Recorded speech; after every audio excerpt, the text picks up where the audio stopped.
Hey guys, আমরা এখন পাহাড়ের ওপর উঠেছি। সুভাষ, তুমি কিছু বলবে? খুব ভালো লাগছে। পাহাড়ের ওপর উঠে আছি এখন। এবার জঙ্গলে ঢুকবো।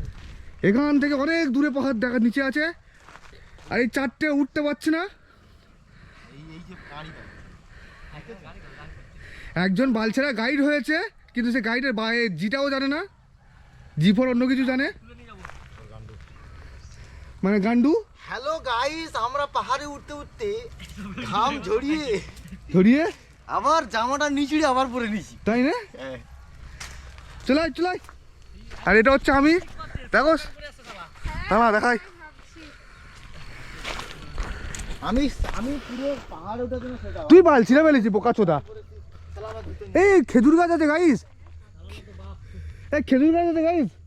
খেজুর খাবে, মানে রস খাবে, রস খাবে। হ্যাঁ কি বট শালা। এ গাইস, আরে দেখো জঙ্গলের মধ্যে ঢুকে যাচ্ছি গাইস, রাস্তা নেই তাও ঢুকছি গাইস। এ বুড়ো, বুড়ো বেঁচে আছিস? এখনো বেঁচে আছিস কেন?